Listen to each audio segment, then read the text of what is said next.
over on Empowered STEM. Empowered STEM is an A-level course provider, and we provide A-level courses in biology, chemistry, physics, and maths for those students that want to enroll in medical, dental, veterinary, financial, and engineering programs at the chosen university in the UK.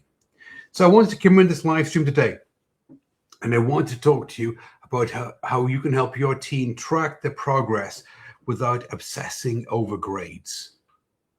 Because you know how it is, right, parents? You know when it's test day or there's an exam coming up at school. And when they get the paper back, you do ask, well, how did you do? And most teens, they'll say, well, okay. And, well, I got a 78% or I got a 62%. Oh, mom, dad, I almost made the next grade boundary. It was just, I was a few marks away. Oh, the teacher marked hard on this test. It wasn't a fair test. Right. Now, do you notice, parents, of what they're doing is that they're obsessing over the grade, the percentage. They're not looking at what they did and thinking, I wonder what can I learn from this experience? What can I fix? What can I do to improve myself and my grade on the next test or the exam? And parents, you have to admit that you're also caught up in this emotional cycle, aren't you? Because you're grade checking. How did you do? Well, I got a 78%. Well, better luck next time, son, daughter. What you got to do is just study a bit more, isn't it? Or 62. It's a bit low, isn't it? Right. And without you knowing it, what you're doing, parents, is that you're adding fuel to the fire. You're helping your teen, your son, your daughter, get into the emotional reactions. If they did good on a test, if they scored very high, well, fantastic. If they didn't, then they're a bit depressed and a bit down, they're stressed out, and they're blaming school, the exam board, the test, themselves. What happens is that the confidence spikes and crashes. It's like the stock market. If they do well, oh, fantastic. The confidence is really high. If they don't do very well, can't do A-level chemistry or biology. It's too hard. It's a difficult subject. Now, your intention and your teen's intention may be good. Checking the data, checking the percentage that they got on a test or an exam, it sounds like a good idea because you say, well, it's data, Graham? It's a number on the page. But the problem is that the way that you're checking the percentage, the grade and the test, what you're doing is you're fueling your teen's anxiety. You're increasing the pressure that they're feeling in the course, and you're stalling their progress. Because if they feel anxious, if they feel under pressure to perform better on the next test, then what happens is that you stall their progress. You actually slow things down for them. Now, let's have a look then at what the core problem is with checking grades. The core problem, parents, with checking grades, obsessing over grades, is that grades are a lagging indicator of success. They are. They are a snapshot of what happened 2 weeks ago when your teen actually learned the core concept that they're being tested on 2 weeks ago. This is what the grade on the current test or the exam shows them. It seems important though, doesn't it? Well, actually, Graham, come on. I mean, the teacher marked the paper. They put the percentage on the paper. Surely it must be an important piece of information that we need. Well, it is, but in a different way to what you're thinking of. Because Academically, what it is this. It is a snapshot of how they're doing in A-level chemistry, for example, at this moment in time. How they're doing in A-level biology at this moment in time. It is a result that they got. Nothing else. But the issue is that it is a lagging indicator of their learning. Because like I said, the grade they got on the test now assesses what they learned over the previous month, for example. And all it is a result. It's a snapshot. But it's 2 weeks old. Now, the reason I say this is because when the grade is written on your teen's test by the teacher, when the grade appears, what it's showing is this, is it's showing the habits that your teen has already formed. It's showing what gaps exist in their knowledge and understanding. It's showing their mindset. And now it's been influenced in the course. Now, do you notice, parents, what I did is this, is took a step back, looked at it from a 30,000-foot view. This is known as metacognition. It's habits. It's gaps in your teen's understanding of the core concepts. It's their mindset. Most parents don't think this way. Okay? Now, why are the grades showing this? Well, the grade is showing the study habits and the revision habits that they have formed. And if they have good study habits and if they have good revision strategies, then the grade's going to be high.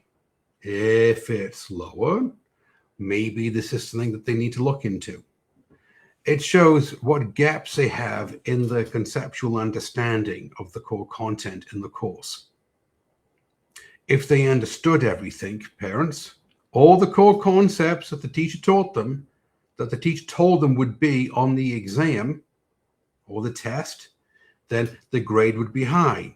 If it's low, this means there's a gap somewhere in the learning. Also, it's a mindset. Are they feeling confident? Are they feeling resilient?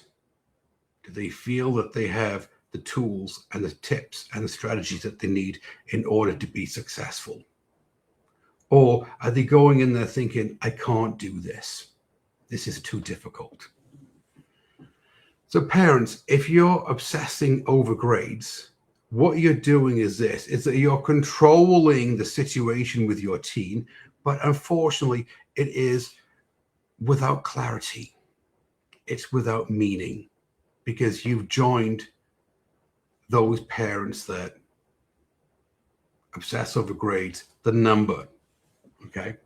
Now, why is it then that obsessing over grades is for teens? Simple. Your teen feels evaluated all the time. They're constantly being assessed. Do I understand this? Do I get this? Have I done this? And because they're feeling evaluated all the time, because all of a sudden there's a huge pressure put on them to perform on the next test. And I've seen teachers do this. It's, well, you know, what you need to do is that you need to show improvement on the next 2 tests. Otherwise, you'll have to go to mandatory study hall. Because obviously, you're not studying hard enough. That one, by the way, never made sense to me.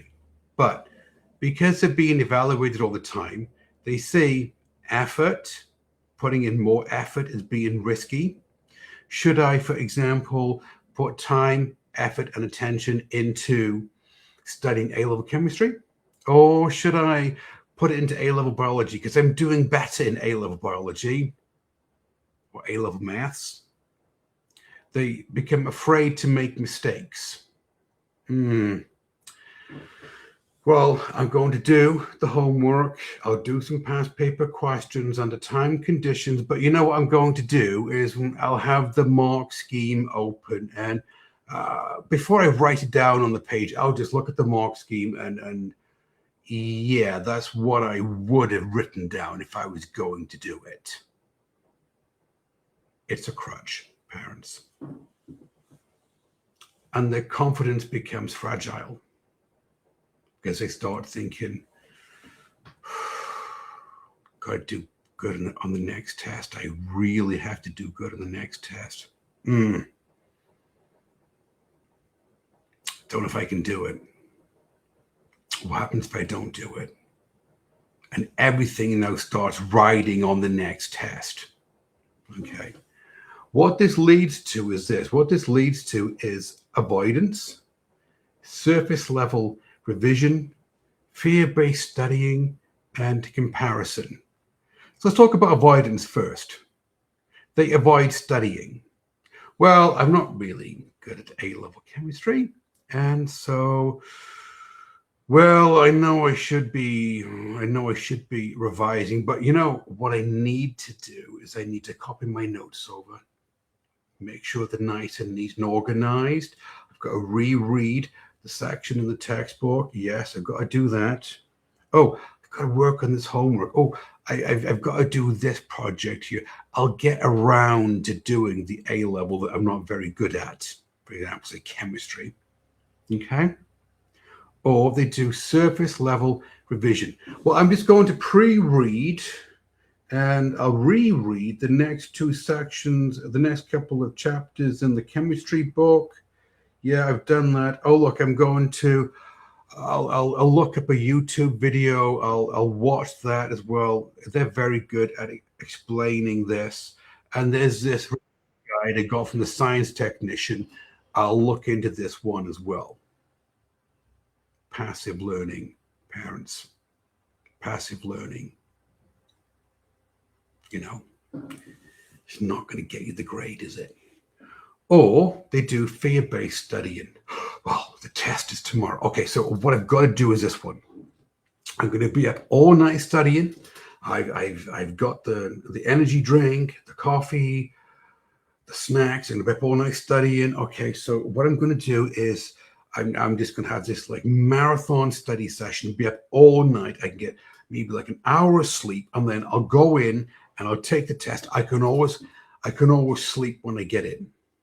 And I've got to do this because my teacher told me, well, if I don't do better on the next test, the next two tests, I show the improvement, I've got mandatory study hall. And, well, that's going to be embarrassing, isn't it? Having to go down to study hall in sixth form.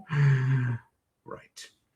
Or they start comparing themselves to the teens, to their friends. Well, my friend, he spends an hour on A-level chemistry. It's just like he just knows what questions a teacher is going to ask, or it just comes easy to him. It's natural for him to do it. He's one of these like naturally gifted people. Well, so-and-so did so much better on the test than I did. And the issue is that the more pressure that you put onto grades for your teen, the more pressure your teen puts onto the grades, the less meaningful progress happens.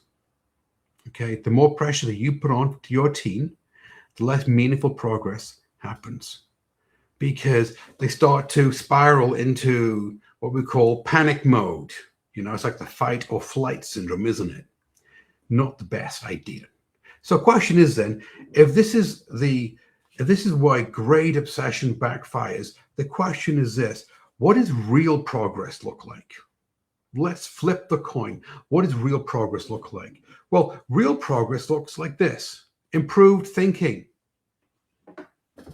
Their explanations, the answers to the questions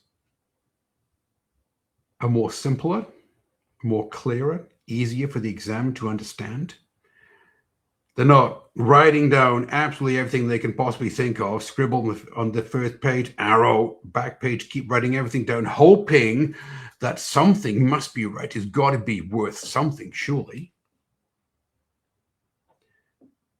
The structure to the answers is exactly what the examiner wants. It's laid out very, very clearly for the examiner to go down and just start assigning all the tick marks, all the points possible. They make fewer mistakes, fewer silly mistakes.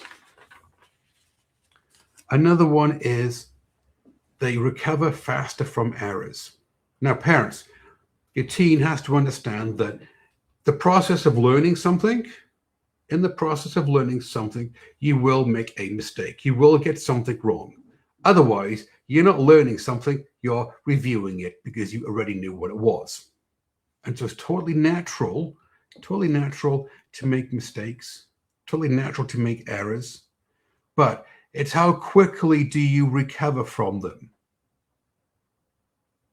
It's how quickly, we talked about this in a previous live stream, it's how quickly do you recover from the mistakes and improve your grade?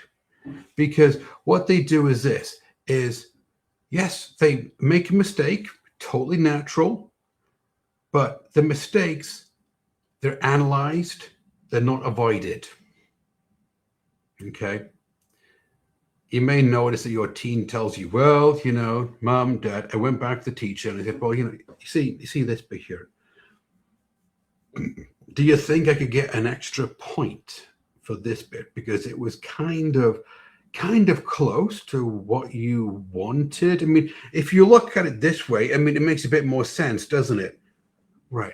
Grubbing for a point. No, what they do, they're not avoiding the mistake. They're leaning into the mistake. They're saying, right, what was a mistake that I made?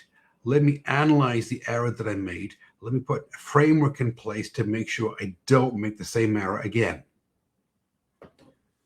And the corrections are applied the next time. So the next time that the test comes around, they don't get penalized for making the same mistake 2 times in a row.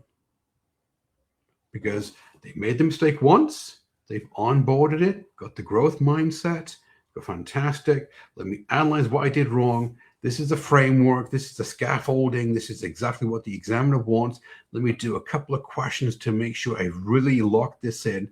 Now, the next time I see this type of question on the test, guess what? I'm not making the same mistake again. For example, not putting down units, not putting down significant figures, not doing the curling arrows correctly in organic mechanisms.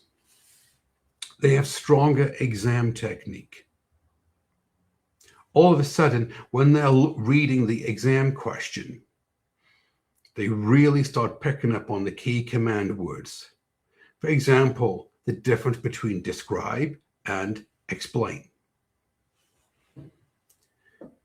The timing gets quicker. So all of a sudden, they can start doing past paper questions and getting them correct to a high degree of accuracy, a minute to mark. And they start getting more marks per question. So for example, with the mechanism question or with the 6-mark essay question in A-level chemistry, they may have started out just saying, well, I got 2 out of 6. Oh, brilliant. And then they keep working at it. And all of a sudden, they're now at the level of getting, say, 4 out of 6 marks, and then 6 out of 6 marks. And this becomes consistent. This becomes the new standard. They show higher consistency. The week is mapped out according to the study schedule, revision plan. So regular start time and regular end time for the study sessions, revision sessions, going over past paper questions. They have steady routines. There's a rhythm. There's a pulse to what they do in their work. And they have fewer emotional swings. Yes, they may be excited if they get a top mark on a test or a paper. You know, they work very, very hard at it. Good for them. But on the other hand, if they didn't do what they expected to get on the test or the exam paper, it's not the end of the world. They just onboard and say, right, what can I learn from it? How can I improve? How am I going to implement it? Now, all of this, by the way, parents, all of this is what we teach at our courses at Empowered STEM. So let me walk you through the STEMPath method and show you how we actually incorporate this, bake this in to our courses. The STEMPath method, as you know, is a 4-step method: precision diagnosis, conceptual clarity, strategic revision, medical mindset. It's something that we use to help your teen walk the path from where they are up to the A or the A star in A-level maths and A-level science. If we take a look at the first step, precision diagnosis, what we teach your teen is this, is to track patterns and not percentages. By tracking a pattern, what I mean is this: you're looking for, are there any gaps in my knowledge? Are there any weaknesses in my exam technique? Is my timing off? Could it be improved? Am I confident in what I've learned in this module from my teacher? Because what this does is that it changes confusion into clarity. Now, talking about clarity, the second step is conceptual clarity. And conceptual clarity to us means this: we teach your teen the core concepts in A-level maths and A-level science. And we know when it's resonating. We know when it's working, when the explanations to a question asked by them, by the course tutor, becomes simpler, more easy to understand, a stronger connection. There's a stronger connection between topics in year 12 and year 13, synoptic links, and even subtopics in a topic in a specific year. For example, year 12 maths or year 13 biology, right? There's always this synoptic link between the year 12 and the year 13 version of it. There's fewer lucky marks. You know, that, well, you know what? I just happened to look at this question last night, and there it was, right there on the test. Can you believe that? Or, well, I took a guess. Yeah, I took a guess. I thought it could be this. Got a few lucky marks there, didn't I? Because what we know at Empowered STEM is this, is that understanding needs to deepen before grades rise. Because keep in mind, the grade that your teen sees on the test or the exam is an indication of how well prepared they were for the test or the exam. And so when the understanding of the core concepts deepen, the grade rises. Now, the third step, strategic revision. We teach your teen how to study, how to revise, and what are we seeing that we show are indicators of success is how quickly mistakes are fixed. Do they get the test or the exam back? Are they sitting down that evening, looking at it, analyzing the mistakes, not looking to see where the teacher could have given them a possible extra mark here or extra mark there, but they're going in, where can I possibly correct this mistake and understand it and be able to apply it the next time that I see it? We notice how often past errors reappear. Like I said, if your teen understands the core concept, if they fixed the misunderstanding that they have about the core concept, they shouldn't be seeing the same error again on the next test or the test after that because they fixed it. And how confidently are questions attempted, especially questions that they haven't seen before? Because as you know, parents, the A-level exams, they're application questions. And so your teen has to be confident in applying what they know about the concept to a question they've never seen before. because it's not how many hours were spent studying. It's how deep is your understanding of the core concept, how strong is your exam technique. The last step in our 4-step pathway is medical mindset. And this is huge. And so for us, medical mindset, we teach your teen how to think like a doctor, how to have the mindset of somebody that would get the A or the A star in A-level maths and science, and they will be successful at the university degree, and they will have a successful career afterwards.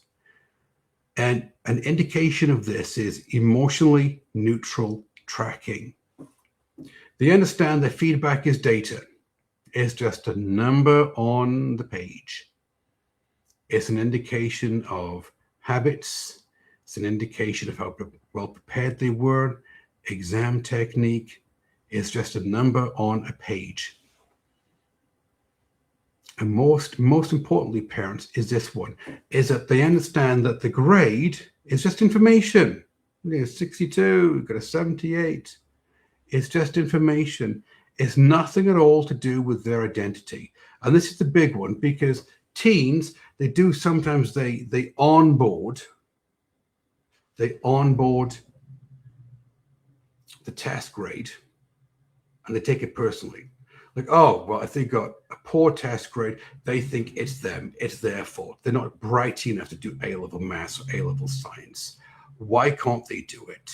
How come their friends can get good grades and they can't? They take it at the emotional level.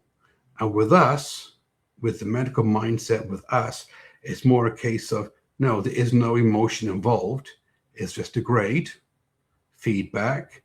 Let's analyze it, put it into a frame, and then move forward.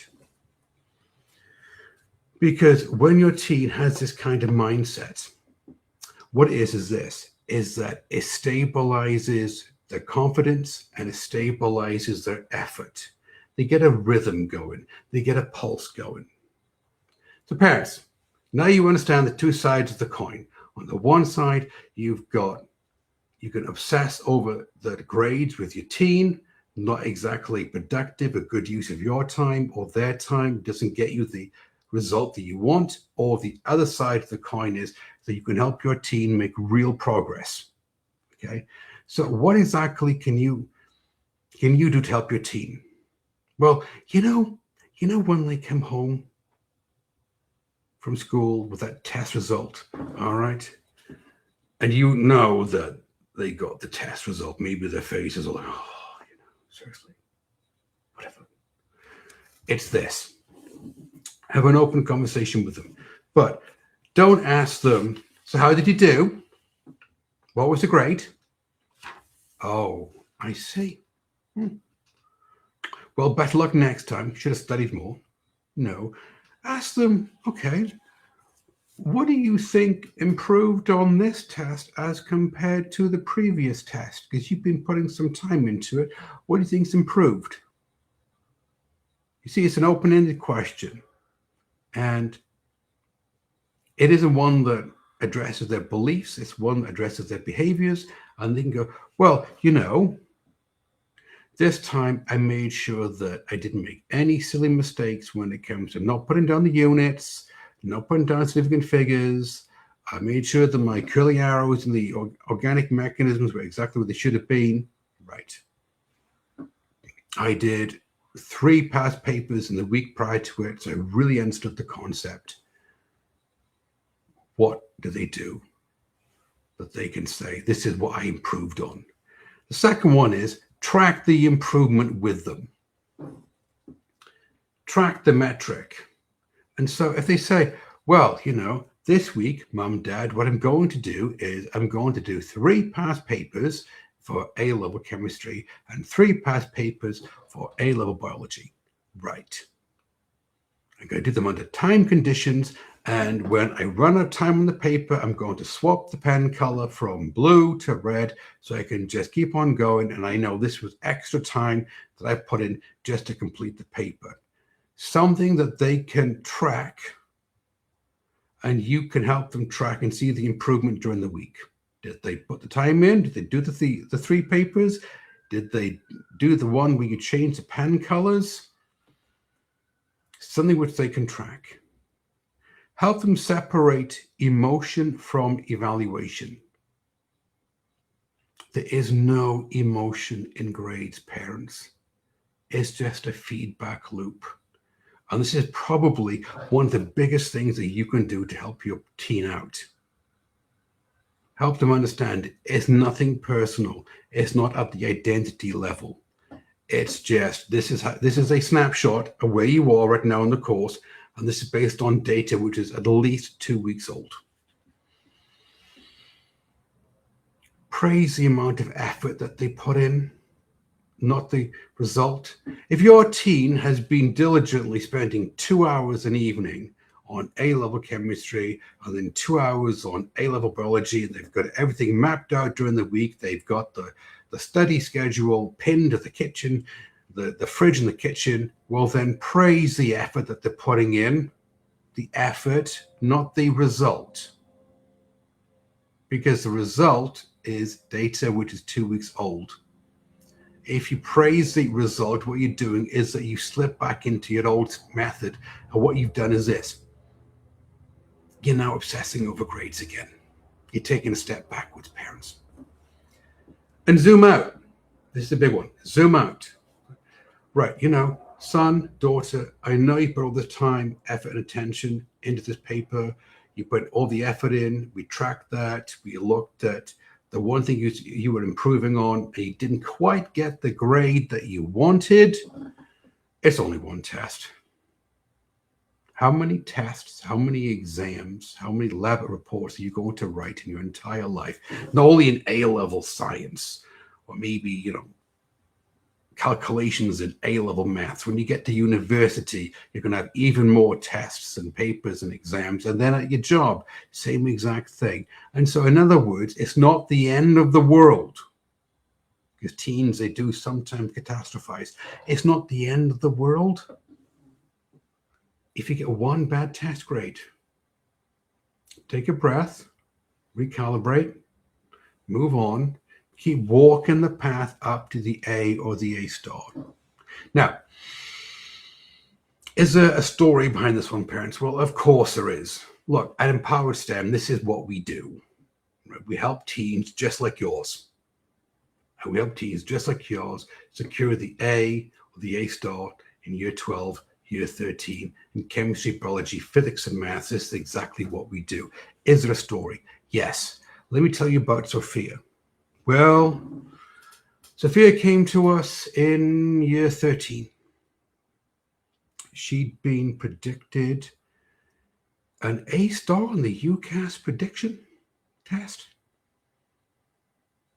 And on the mock exam, she got a D. A D! Talk about devastated. Couldn't believe it. How did they go from an A star down to a D? Right. And so what we did, had a conversation with her.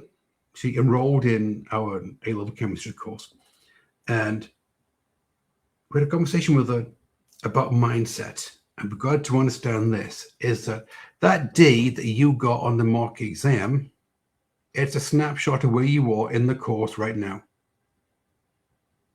It is not an indication of how well you will do on the final exam. So she needed to shift her perspective and not take it at the emotional level, just take it at the data level. Okay. And when she understood this, when she understood there's no emotion in the data, in the grades, and we put together a more efficient study plan for her, revision schedule, helped her build out her understanding of the core concepts, worked on the exam technique with her, really reinforced the mindset. Her grade improved. She understood first, and the grade improved second, and the grade moved all the way up to an A star. She walked out of year 13 with an A star in A-level chemistry, and now she's at King's University studying to be a dentist, a top choice university. Now, one thing to keep in mind then is this, is that, did you notice how the grades rise after the progress was already put in? So after the progress was happening, after you put in the time, effort, and attention, after the progress was happening, the grades rise because grades are a lagging indicator. If you hadn't changed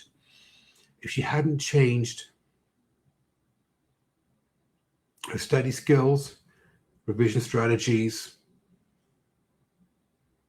bolstered her understanding of the core concepts, worked on her exam technique, if she hadn't moved her mindset, if she hadn't done that, parents, then she wouldn't have seen the progress that she made on herself. And because of that, the grades wouldn't have rose from where they are now, a D, all the way up to an A star. So I need to reassure you about something, parents, and it's this. Look, grades don't tell you how your teen is doing today, right now, right this minute. They tell you how your teen was doing 2 weeks ago, a month ago, after the last test.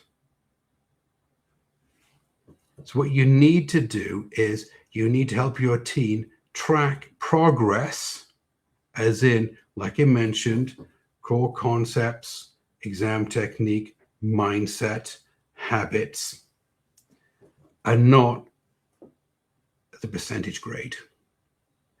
And if you help your teen track the progress, then what happens is this, is that the pressure drops because they're not obsessing over the grade. They're just saying, right, I've got the habit now of studying so many hours a day, so many days a week per subject, get everything mapped out. I've got a plan, a blueprint that I'm following. And so I know what I'm doing. And so the pressure drops. And when the pressure drops, what happens is that the confidence stabilizes. Because there's a rhythm, there's a pattern, there's a pulse to what they're doing. And when they put an effort onto a subject, maybe A-level chemistry, for example, that they weren't doing very well in, the effort feels safer. They're not feeling, oh, well, am I wasting my time? I could be doing something else. They're going in there with a level of confidence because they know what they're doing is that they're starting to walk the path. And walking the path, parents, means this, is that they can start walking the path with confidence because results become predictable. They know if they study in a certain way, and at Empowered STEM, we use the 6 principles of neuroscience. If they study in a certain way, if they revise in a certain way, if they follow the blueprint that they've been given, they know with confidence that the grade is going to rise because they're putting in the effort, the time, effort, and attention. So parents, if what I'm talking about on these live streams, if they make sense to you, if you're on Facebook, if you're watching this live stream on Facebook, okay, join the Facebook business page, and then you will get announcements of the upcoming live streams because we do these weekly lunchtimes. Or if you're on YouTube, subscribe to the YouTube channel, and you'll also get notifications of upcoming live streams.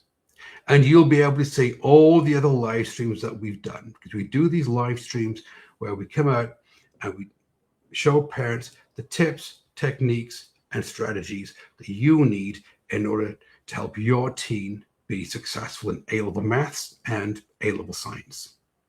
Now, if you're interested in the courses that we offer at Empower STEM, because at the beginning I did say that we run A-level courses in biology, chemistry, physics, and maths. If you're interested in learning more about our courses, it's really easy. In the description on both Facebook and YouTube, there's a link. You can click on the link. You can fill out a very simple form, and a member of my team will reach out to you and have a conversation with you. And it's a really easy, non-sales, non-committal conversation where you can ask all of your questions. You can tell us where your teen is academically in the course, grade-wise, what the predicted grade is, the aspirational grade, what university they want to go to, what they want to study, all right, how your teen learns. You can tell us everything from your teen's perspective. And we'll tell you about our courses, how they work, how they operate, how we get the A-star grades consistently for students enrolled in our courses, and all the questions that you want to have answered, you can have answered. And at the end of the call, you'll feel well informed and taken care of. And then you can make the informed decision on whether you want to invest in one of our courses. Parents, take care, and I'll see you on the next one.